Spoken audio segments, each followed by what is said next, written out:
मैया की कोप में साक्षात परमात्मा अवतरित होकर के आया। उस मैया देवहूति की कथा में विस्तार से सुनना चाहता हूँ, वो मुझे विस्तार से श्रवण कराएं। सुखदेव स्वामी कहने लगे, राजन परीक्षित मनु महाराज और शत्रुपा, इनकी बेटी है देवहूति। 3 बेटी थी, देवहूति, आकुति और प्रसूति, लेकिन बीच वाली बेटी का नाम है देवहूति। तो कहते हैं ब्रह्मा के जो मानस पुत्र थे कर्दम ऋषि, कर्दम ऋषि से जब ब्रह्मा ने कहा कि अब संतति उत्पत्ति करो, तब तो कर्दम ऋषि ने मना कर दिया, मुझे संतान पैदा नहीं करनी, मुझे ग्रस्त में जंजाल में नहीं पड़ना। लेकिन कहते हैं श्रोताओ, ग्रस्त से बड़ा कोई आश्रम नहीं है। अगर मुक्ति का साधन कहीं पे है वो है घर में। आप सोचें कि जंगल में जाकर के परमात्मा मिलता है, या लंगोटी पहन करके परमात्मा मिलता है, या घर का त्याग करने से परमात्मा मिलता है, ऐसा कुछ नहीं है। क्योंकि यदि जंगल में परमात्मा मिलता श्रोताओ, तो गीदड़ बंदर भालू जंगल में भ्रमण कर रहे हैं, उन्हें परमात्मा क्यों नहीं मिल रहा है? परमात्मा उन्हें मिलता है कि निर्मल मन जन सोमय पावा और मोह कपट चल छिद्रना भावा। जिसका अंतःकरण शुद्ध होता है, पवित्र होता है, उसे परमात्मा मिलता है। रामी केवल प्रेम प्यारा और जान देव कोई जानन हरा। कहते श्रोताओं, आज कर्दम ऋषि ब्रह्मा जी से मना कर देते, मुझे शादी नहीं करनी, तपस्या में बैठ गए। 40,000 वर्षों तक कर्दम ऋषि जी ने तपस्या की है, 40,000 वर्षों तक। और 40,000 वर्ष तपस्या करने के बाद में जैसे कर्दम ऋषि की समाधि खुली, कर्दम ऋषि ने देखा कि सारी दुनिया खाने पीने उठने बैठने नाचने में लगी हुई है। सारी दुनिया, हर पुरुष अपनी पत्नी के साथ में, बच्चों के साथ में क्रीड़ा कर रहा है, रमण कर रहा है। तो कर्दम ऋषि के मन में भाव जागृत हुआ कि देखो तो सही, सारी दुनिया संसार का आनंद ले रही है और हम जंगल में बैठ कर के तपस्या में लगे हुए हैं। ठीक नहीं?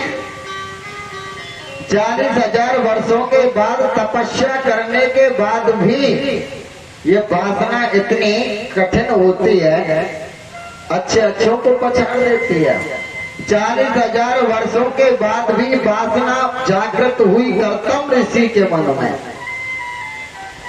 कि हम भी शादी करें, हमारी भी संतान हो। लेकिन श्रोताओं, विद्वत जन बैठे हुए हैं, प्रश्न खड़ा कर देते हैं, बोले महाराज एक बात बताओ, जिसने 40,000 वर्षों तक प्रभु की तपस्या करी हो, लंगोटी कांच करके, ऐसे मानव के हृदय में फिर वासना कैसे आ गई? जहाँ उपासना थी वहाँ वासना कैसे बैठ गई? जहाँ राम था वहाँ काम कैसे आ गया? प्रश्न खड़ा कर देते हैं। ध्यान देंगे श्रोताओं, आखिर कर्दम ऋषि के मन में शादी की कामना क्यों हुई, क्यों वासना जागृत हुई? चलो मैं तुम्हें तुम्हारे ही तरीका से समझाई देता हूँ। सभी लोग किसान हैं और इस समय बाजरे की फसल पैदा होती है। अब जो सीजन चल रहा है वो बाजरे की फसल का है। ध्यान देंगे श्रोता, शांति बनाए, कचरिया ना बेचे।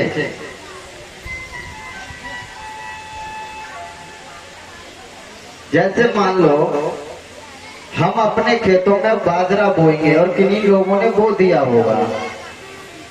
खेतों में जब हम लोग बाजरा बोते हैं तो जब हमारा बाजरा निपज के तैयार होता है तो बाजरे के साथ में खरतुआ बिस्कपरा निकलता है। बाजरे के साथ में खरतुआ बिस्कपरा निकलेगा, खरपतवार खड़ी होती है। अब एक बात बताइए श्रोताओं, जब आपने बाजरा बोया है और बाजरे के साथ में खरतुआ बिस्कपरा हो गया खेत में, तो आप पहले खरतुआ बिस्कपरा की गुड़ाई करोगे, नराई करोगे, या पहले उसमें खाद पानी लगाओगे? भाई मैं भी एक किसान का बेटा हूँ। जहाँ तक मेरे को ज्ञात है कि पहले करतुआ बिस्कपरा को नराया जाएगा, गुड़ाई की जाएगी, उसके बाद में उस बाजरे में पानी और जो भी है यूरिया डाई जो भी देते वो दिया जाएगा। यदि श्रोताओं आपने बाजरा बोया है, बाजरे के साथ में खरतुआ बिस्कपरा पैदा हुआ, तो आप पहले खरतुआ बिस्कपरा को नरा करके यदि बाजरे में पानी व यूरिया दोगे तो तुम्हारा बाजरा हरा भरा होगा, कलर देगा। और यदि आपने गुड़ाई करने से पहले खरतुआ बिस्कपरा को निकालने से पहले यदि तुमने पानी दे दिया और यूरिया डाल दिया तो प्यारे तुम्हारा बाजरा दब जाएगा और खरतुआ बिस्कपरा बढ़ जाएगा। समझ रहे होंगे मेरी भाषा को। यदि पहले गुड़ाई कर दी, नराई कर दी तो तुम्हारी फसल रंग देगी, और यदि बिना गुड़ाई नराई करे यदि तुमने पानी दे दिया, यूरिया दे दिया तो खरपतवार बढ़ जाएगा और बाजरा दब जाएगा।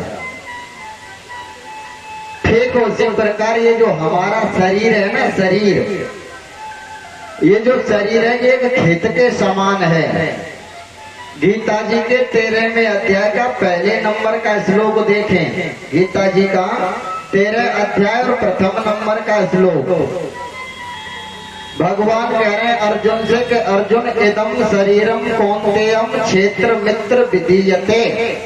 है अर्जुन, ये जो शरीर है ये खेत के समान है। क्षेत्र कहते हैं खेत को।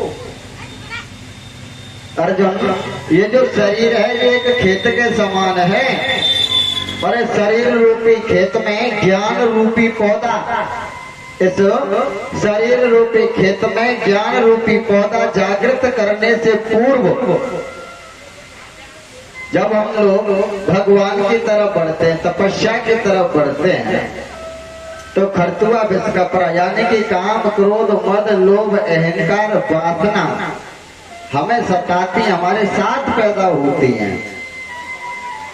यदि इस शरीर के ज्ञान में तपस्या रूपी पानी तुमने काम क्रोध मद लोभ अहंकार ईर्ष्या वासना को नष्ट करने से पहले तपस्या रूपी पानी दे दिया तो प्यारे याद रखना वासना बढ़ जाएगी और उपासना नष्ट हो जाएगी। यदि आपको उपासना श्रेष्ठ करनी है तो पहले काम क्रोध मद लोभ अहंकार खरतुआ बिस्कपरा इनकी नराई करो। नराई कौन करेगा? खुरपी कहाँ से मिलेगी? सदगुरु के पास। और सदगुरु कौन है भाई? इसकी गुड़ाई कौन करेगा? बोले सदगुरु। और सदगुरु कौन है? सदगुरु है हमारी अंतर आत्मा। अपने अंतर आत्मा के द्वारा ऐसा शरीर रूपी जो खेत में काम क्रोध मद लोभ अहंकार जैसे जो खरपतवार खड़े हुए इनको नष्ट करें। सत्संग में जाएं, संतों का सानिध्य प्राप्त करें जिसके द्वारा काम क्रोध मद लोभ जैसे खरपतवार नष्ट हो। तब तुम तपस्या रूपी पानी इस शरीर में लगाओगे, तप करोगे तो तुम्हें वासना नहीं सताएगी। और प्यारे यदि पहले तुमने वासना हृदय में बैठी हुई और तपस्या रूपी पानी लगा दिया तो वासना बढ़ जाएगी, लेकिन उपासना नष्ट हो जाएगी। चलो ये तो रही आध्यात्मिक बात। अब सुनो साधारण रूप में। भगवान ने प्रत्येक इंद्री को अपना अपना काम सौंपा है। हर इंद्री अपना अपना काम करने के लिए आई है। नेत्र चाहते हैं सुंदर चित्र देखा जाए, कान चाहते हैं कि सुंदर शब्द सुने जाए, पैर कहते हैं सुंदर स्थान पर जाया जाए। यदि हमने इंद्रियों के भोगों को नहीं दिया और उससे पहले हम तपस्या करने बैठ गए तो प्यारे ये जो इंद्री रूपी घोड़े है ना, ये कोई पता नहीं कब पछाड़ रहे हैं। वेदांत दर्शन में लिखा हुआ है कि शरीर एक रथ है, आत्मा रथी है, बुद्धि रूपी सारथी है, मन रूपी लगाम है और इंद्री रूपी घोड़े शरीर में। मेरा मूल तात्पर्य कहने का यह है कि जैसे बिना नाव के नाविक पार नहीं होता और बिना नाविक के नाव पार नहीं होती, ठीक उसी प्रकार बिना नारी के पुरुष का कल्याण नहीं होता और बिना पुरुष के नारी का कल्याण नहीं होता।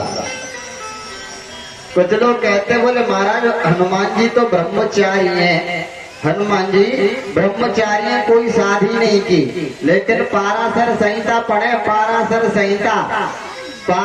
संहिता में 558 पेज नंबर पर हनुमान जी के विवाह का वर्णन लिखा हुआ है। या मारुति महिमा नाम से एक पुस्तक निकलती है बम्बई प्रेस से, मारुति महिमा, उस मारुति महिमा पुस्तक का अध्ययन करें। उसमें लिखा हुआ है कि हनुमान जी का विवाह सूर्य की पुत्री सुवर्चला के साथ में हुआ है। हनुमान जी का विवाह, हनुमान जी की पत्नी का नाम है सुवर्चला, जो कि सूर्य की पुत्री थी। पाराशर संहिता 558 पेज नंबर पर लिखी हुई है और मारुति महिमा में यह कीर्तन लिखा हुआ है। बिना नारी के पुरुष का कल्याण नहीं है और बिना पुरुष के नारी का कल्याण नहीं है। वक्ता लोग कहते हैं कि सुखदेव जी महाराज दिगंबर थे, शादी नहीं की थी, लेकिन सुखदेव जी महाराज की तो तीन पत्नी थी, तीन पत्नी थी सुखदेव जी महाराज की। कौन कहता है शादी नहीं हुई? ध्यान देंगे श्रोताओं, जीवन में ये विचार ना लाएं कि हमें शादी नहीं करनी है। क्यों? क्योंकि बिना नाव के नाविक पार नहीं होता और बिना नाविक के नाव उस पार नहीं जाती। बिना ग्रस्त भोगे मानव अपनी वासनाओं को विलुप्त नहीं कर सकता। ग्रस्त भोगने के बाद में ही वासनाएं खत्म होती हैं, तब कहीं उपासना की जाती है। ऐसे कई विद्वानों के नाम बता सकता हूँ जिन्होंने पहले ग्रस्त नहीं भोगा, लेकिन 60 हजार वर्ष तपस्या करने के बाद भी मोहित हो गए। मुनि विश्वामित्र को ले लो, पहले तो ब्रह्मज्ञानी बने कि मुझे परिवार नहीं बसाना, लेकिन 60,000 वर्ष तपस्या करने के बाद भी मेनका नाम की अप्सरा को देख करके फिसल गए। कर्दम ऋषि को देख लो, 40,000 वर्ष तपस्या करने के बाद भी शादी की कामना हुई। तो मैं तो यही कहना चाहूंगा कि जीवन में कभी ऐसा विचार लेकर के न आए कि हमें शादी नहीं करनी, अपना कल्याण करना है। श्री हरि। आज कर्दम ऋषि के मन में वासना जागृत हुई, क्योंकि ग्रस्त भोगा नहीं है। अगर ग्रस्त को भोग करके तप किया होता, तपस्या की होती, तो शायद आज वासना नहीं सताती। कामना जागृत हुई, तपस्या करने बैठ गए और कहने लगे कि हे ईश्वर, हे परमात्मा, मैं तपस्या कर रहा हूँ, ऐसे तपस्या का यदि फल देना चाहता है तो केवल इतना दे दे कि मेरी शादी करा दे। 40,000 वर्ष तपस्या करने के बाद में कह रहे हैं कि मेरी शादी करा दो। भगवान सोचने लगे, बोले देखो तो सही है, बुढ़ऊ को बुढ़ापे में कह रहा है मेरी शादी करा दो। भले आदमी तपस्या करने के बाद में मनुष्य मोक्ष चाहता है, मुक्ति चाहता है, और ये शादी की कामना। फिर भी भगवान ने कहा ठीक है भाई। 10,000 वर्ष और तपस्या करी। 10,000 वर्ष के बाद में भगवान सन्मुख प्रकट हुए, कहा कर्दम मांग ले जो मांगना चाहता है। बोले भगवान आपके दर्शन कर लिए, अब कुछ नहीं चाहिए। मन में तो संकल्प लिया था कि शादी करा दो, और भगवान जब सामने प्रकट हुए तो बोले महाराज बस दर्शन की लालसा थी। क्योंकि मानव के पेट में कुछ रहता है और मुंह से कुछ कहता है। ना जाने कितने रंग बदलता है मानव, कितने चेहरे बदलता है, कभी कुछ कभी कुछ। भगवान कहने लगे, बोले भैया कर्दम, तुम्हारी तपस्या से प्रसन्न होकर के मैं तुम्हारी शादी की बात चला करके आया हूँ। अगर आपकी इच्छा हो तो तुम्हारी शादी करवा दें। कर्दम ऋषि ने कहा, बोले भगवान नहीं, मेरी शादी की इच्छा नहीं है, लेकिन अंतर्यामी प्रभु से बजाना। प्रभु तो जानते हैं कि शादी की कामना लेकर के बैठा है। कहने लगे, बोले कर्दम मन मन भावे और मूड हिलावे। मन में तो संकल्प लेकर के बैठा, मना कर रहा है। अरे भले आदमी, यदि तुझे शादी नहीं करनी थी तो पहले ही मना कर देता। मैं तो तेरी बात पक्की करके आया हूँ। बोले कहाँ? बोले मनु महाराज की एक पुत्री है देवहूति, उसके साथ तुम्हारा संबंध तय करके आया हूँ। अब कर्दम ऋषि कहने लगे, बोले भगवान अगर आपने संबंध तय कर ही दिया है तो मैं आपकी बात नहीं टाल सकता। बोले क्यों?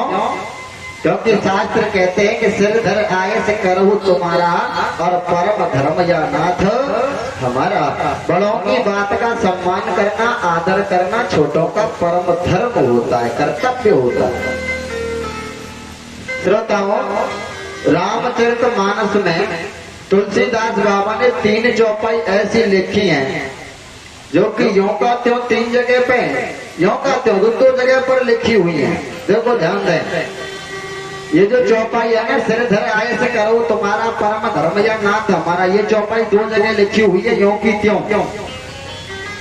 एक तो वहां लिखी हुई है जब भगवान शंकर के पास में नारायण भगवान कहीं गए हैं, बोले शिव जी आप शादी कर लो, तब भगवान शिव ने कहा है कि सिर धर आए सो करो तुम्हारा। और यही चौपाई यों क्यों तो तुलसीदास बाबा ने अरण्य कांड में लिखी है, जहाँ भरत जी महाराज राम जी से मिलने के लिए जा रहे हैं तो मुनि वशिष्ठ ने कहा है कि भरत आप कुछ प्रसादी ग्रहण कर लो, फल फूल कुछ खा लो। बोले मैं जब तक नहीं खाऊंगा तब तक भाई से नहीं मिल लूंगा। लेकिन बार बार गुरुदेव कह रहे हैं, तब भी भरत जी ने यही कहा है कि सिर धर आए सो करो तुम्हारा और परम धर्म या नाथ हमारा। ये चौपाई की त्यों लिखी हुई है 2 जगह। 3 चौपाई पूरी रामायण में ऐसी हैं जिनमें तुलसीदास बाबा ने 2 जगह यों का त्यों लिखा है, कोई उल्ट फेर नहीं किया एक भी शब्द। और कुछ लोग कहते हैं कि रामायण में ऐसी कोई चौपाई नहीं है जिनमें रा और मान नहीं है। मैं रामायण में 72 चौपाई गिना सकता हूँ जिन चौपाइयों में रा और मान नहीं है। 72 चौपाई रामचरितमानस में। सुन लो, झूठा ही लेना, झूठा ही देना, झूठा ही भोजन झूठो चवेना। इस चौपाई में कहीं रा और माँ हो तो बता देना। और सुनो, लेत चढ़ावत खेचत गाड़े काऊ ना लखा दे के सब ठाड़े, इसमें कहीं रा और माँ हो तो बता देना। जल बिच चलई थलकी नाई तापन बूट बे के अधिकाई, इसमें रा और माँ हो तो बता देना। 72 चौपाइयां पूरी रामायण में जिसमें रा और माँ नहीं है। ये कल बताऊंगा, कल राम कथा कहूंगा। जब श्री हरि हरि। आज कहने लगे कर्दम ऋषि, बोले भगवान सिर धरे आए सो करो तुम्हारा। बोले प्रभु अगर आप संबंध की बात करके आयो तो मैं कर लूंगा। आज भगवान वहां से चले और मनु महाराज के पास पहुंचे। मनु से कहा, बोले मनु तुम्हारी जो बीच की पुत्री है ना देवहूति, इसके योग्य यदि संसार में कोई वर है तो वो है कर्दम ऋषि। आप अपनी बेटी का विवाह कर्दम ऋषि के साथ नहीं करो। आज श्रोता भगवान की आज्ञा पा करके मनु महाराज अपनी पत्नी सतरूपा और अपनी बेटी देवहूति, कितने लोग हो गए? 3। मनु महाराज, उनकी पत्नी सतरूपा और उनकी बेटी देवहूति, 3 लोग। आज चल देते हैं कहाँ पर? जहाँ कर्दम ऋषि छोटी सी कुटिया बना करके रहते हैं, तपस्या करते हैं जंगल में। आज तीनों प्राणी जा रहे हैं, कर्दम ऋषि के आश्रम पर पहुंचे। और जैसे कर्दम ऋषि ने देखा कि मेरे द्वार पर मनु सतरूपा आए हुए हैं अपनी बेटी का संबंध करने के लिए, तो आज कर्दम ऋषि महाराज ने श्रोताओं 3 आसन डाल दिए तीनों प्राणियों को बैठने के लिए। शांति बनाए भैया। मनु महाराज के लिए, शत्रुपा के लिए, देवहूति के लिए कर्दम ऋषि ने 3 आसन डाले बैठने के लिए।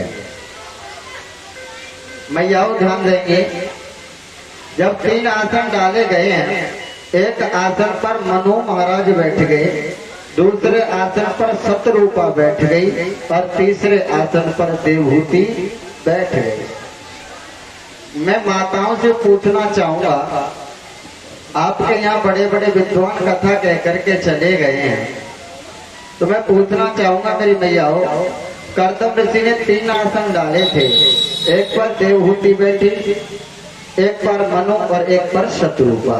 क्या ये सत्य है? मैं पूछना चाहूंगा माताओं से, क्या मैयाओं देवहूति तीसरे आसन पर बैठी थी या नहीं बैठी थी? किसी को नहीं मालूम, लेकिन सुन लो, तुम्हारे मन में तो यही होगा कि जैसे हम अपने पति के द्वारा बिछाए हुए पलंग पर सो जाती हैं तो शायद देवहूति भी बैठ गई होगी, जबकि ऐसा नहीं है। क्योंकि देवहूति जानती है कि कर्दम ऋषि मेरे भविष्य में होने वाले पति हैं, और यदि पति के बिछाए हुए आसन पर मैं बैठूंगी तो मेरा पतिव्रत धर्म नष्ट हो जाएगा। मैयाओं देवहूति नहीं बैठी, क्योंकि वो जानती है कि कर्दम ऋषि भविष्य में अभी हुए नहीं थे, केवल बात चल रही है, बात करने के लिए आए हैं, लेकिन फिर भी जानती है कि कर्दम ऋषि मेरे भविष्य में होने वाले पति हैं, और यदि मैं अपने पति के बिछाए हुए आसन पर बैठ जाऊंगी तो मेरा पतिव्रत धर्म नष्ट हो जाएगा। नारी को चाहिए कि पति के बिछाए हुए आसन पर ना बैठे, लेकिन अब तो जमाना ही अलग है। अब तो गोदी में लगा होगा चिंटू, बोले नहीं सुनने का, बोले क्या है, बोले देखो चिंटू को नींद आ रही है, चिंटू को सुलाना है, बोले क्या करूं, बोले ऐसा कर चारपाई बिछाओ। चिंटू गोदी में लगा हुआ, पति को आदेश दे दिया, बोले चारपाई बिछा दो। अब पति बेचारा इतना हड़का रखा है, क्योंकि दहेज प्रथा चल रही है, अगर आज्ञा का पालन नहीं करेगा तो पहुंचा देगी रिमांड में, हड़का रखा है। बोले नहीं सुनते, बोले क्या है, बोले चिंटू को सुलाना, चारपाई बिछाओ। अब बेचारा पति दौड़ा दौड़ा आता है, चारपाई बिछा देता है, और जैसे चारपाई बिछाई, बोले खरेरी खाट, बोले क्या करूं, बोले दरी भी तो लगाओ। अब बेचारा बिस्तर भी बिछा देता है, चिंटू को लिया और सो गई। चिंटू तो खड़ा होकर के चला जाता है खेलने के लिए, लेकिन खुद के बारे बच जाते हैं, खुद के खर्राटे ले रही हैं। फिर कहे, बोले महाराज औलाद खल्लड़ पैदा हो गई, प्यारे तुम्हारा खल्लड़पन नहीं तो औलाद खल्लड़ पैदा करी है। नारी को चाहिए कि पति को आदेश ना दे। अगर श्रोताओं माँ सीता ने राम को आदेश नहीं दिया होता तो कागज पे लिखवा लो, सीता हरण नहीं होता। सीता का हरण रावण नहीं करता अगर माँ सीता पति को आदेश ना देती। सीता ने अपने जीवन में 3 कमी करी थी, तब रावण आया और सीता का हरण करके ले गया। वही 3 कमी आज हर नारी कर रही है, हर पुरुष कर रहा है। कहते हैं श्रोताओं, अधर्म का इस धरा पर अतिक्रमण न होता तो दशरथ भवन में राम का अवतार न होता।